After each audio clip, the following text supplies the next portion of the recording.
Assalamualaikum warahmatullahi wabarakatuh. Perkenalkan, nama saya Khalifatur Rasyidin.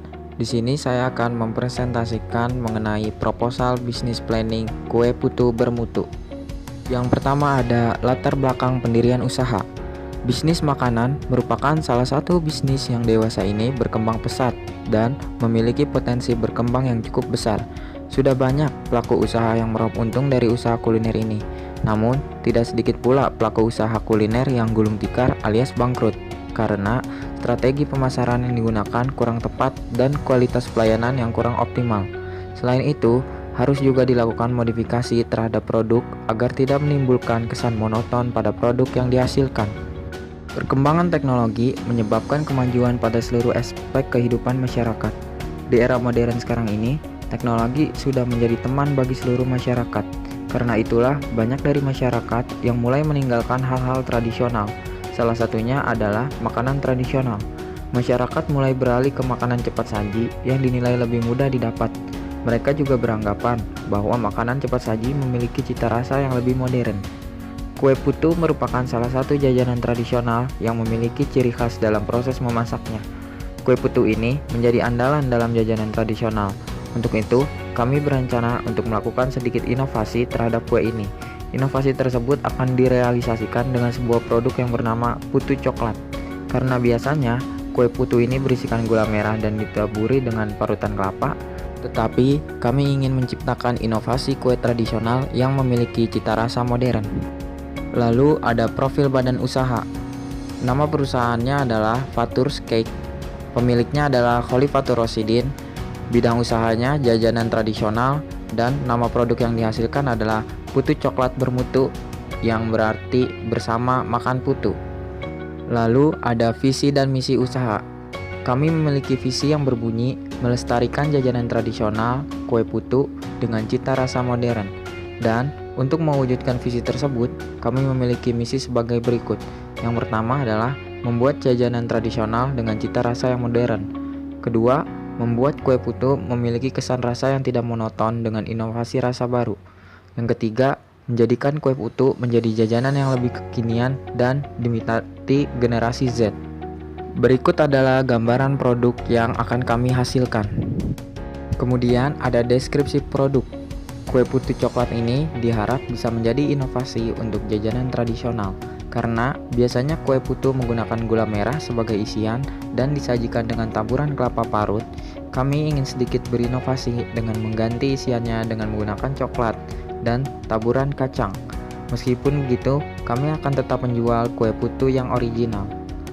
Bahan baku untuk membuat produk tersebut yang pertama adalah tepung beras kering, coklat, kacang tanah, garam, daun pandan, dan pewarna makanan. Dan untuk proses pembuatan, yang pertama adalah didihkan air di dalam panci, kemudian masukkan garam dan daun pandan, lalu aduk sebentar. Aduk-aduk hingga garam larut dan aroma daun pandan wangi. Rebus hingga airnya hangat, lalu matikan api. Yang kedua, siapkan wadah lain untuk mengaduk adonan. Tuang tepung beras di dalamnya, tuang sedikit demi sedikit air yang telah dihangatkan sebelumnya. Sambil menuang air, aduk adonan hingga tepung membentuk butiran-butiran halus. Kemudian, jika adonan sudah jadi butiran halus, masukkan adonan ke dalam cetakan.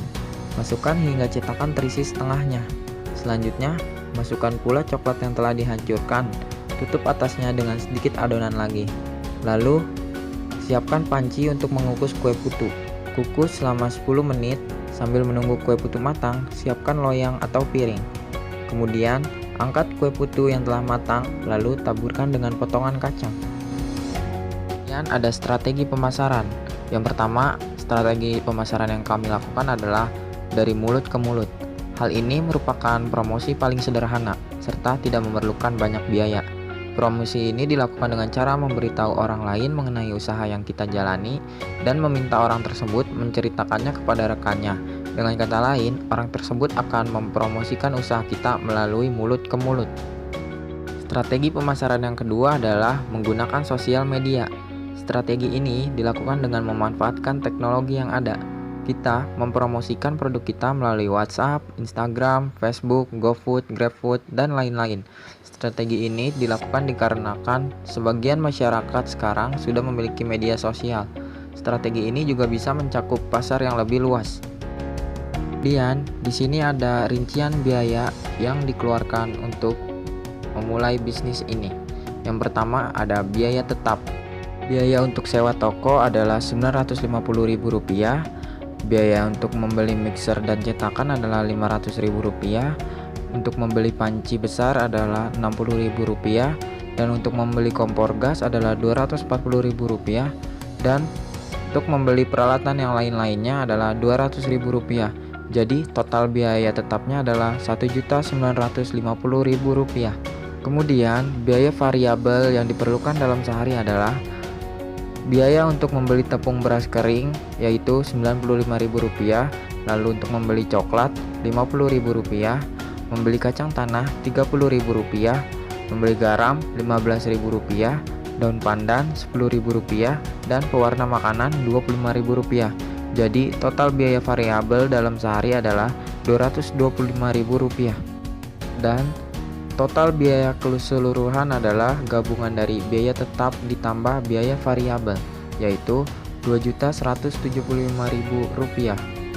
Jadi modal awal yang diperlukan adalah Rp2.175.000.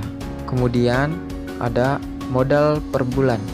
Total biaya pembelian bahan baku dalam sebulan adalah biaya produksi sehari dikali 30 hari, yaitu Rp225.000 dikali 30 sama dengan Rp6.750.000. Jadi total biaya pengeluaran pada bulan pertama adalah Rp1.950.000 ditambah Rp6.750.000 sama dengan Rp8.700.000. Dan harga jual per porsi kue putu isi 10 buah adalah Rp20.000 dengan target penjualan per hari 50 porsi dan mendapatkan penghasilan sebesar Rp1.000.000. Dari hasil tersebut, maka penghasilan kotor per bulan adalah Rp30 juta. Lalu, di sini ada analisis break even point atau titik impas. BEP produksi sama dengan total biaya produksi selama 1 bulan dibagi harga per unit, yaitu Rp6.750.000 dibagi Rp20.000 sama dengan 337,5 dibulatkan jadi 340. Jadi untuk mencapai titik impas, maka dalam 1 bulan kue putu harus terjual sebanyak 340 porsi dengan harga Rp20.000. Lalu ada analisis keuntungan. Pendapatan yang diperoleh selama 1 bulan adalah jumlah yang terjual dikali harga jual sama dengan 50 porsi dikali 30 hari dikali Rp20.000 sama dengan Rp30 juta. Dan keuntungan yang didapatkan adalah pendapatan dikurang total biaya produksi sama dengan Rp30 juta dikurang Rp6.750.000 sama dengan Rp23.250.000. Jadi, keuntungan yang diperoleh dengan menjual 1.500 kue putu dengan harga Rp20.000 dalam 1 bulan adalah Rp23.250.000. Selanjutnya ada analisis SWOT. Yang pertama, strength. Kekuatan dari produk ini adalah produk disukai oleh semua kalangan dan harga yang ekonomis serta rasa yang tidak monoton. Kemudian weakness. Kekurangan dari produk ini adalah produk tidak bisa bertahan lama. Yang ketiga adalah opportunity, yaitu peluang. Bahan baku mudah dicari, belum banyak orang yang menjual produk serupa, dan budaya masyarakat yang konsumtif. Yang keempat, threat, hambatan. Hambatan dalam memulai bisnis ini adalah banyaknya pesaing yang terjun di bidang yang serupa. Jadi, bisnis kuliner merupakan sesuatu yang sangat menjanjikan, terlebih lagi sesuai dengan perilaku masyarakat yang konsumtif. Bisnis kue putu ini benar-benar sangat menjanjikan. Penyajian yang cepat, rasa yang enak, nikmat, dan tetap sehat membuka peluang usaha yang cukup menjanjikan. Usaha kue putu dapat dijalankan secara sederhana serta sasaran konsumennya pun luas. Dan juga Kue ini sesuai dengan selera masyarakat Indonesia. Dengan meningkatnya serta menyebarnya gerak langkah usaha ini, juga sekaligus berpartisipasi dalam memperkenalkan makanan khas tradisional Indonesia ke masyarakat luas. Sekian pemaparan mengenai proposal bisnis planning kue putu bermutu. Kurang lebihnya mohon maaf. Terima kasih. Wassalamualaikum warahmatullahi wabarakatuh.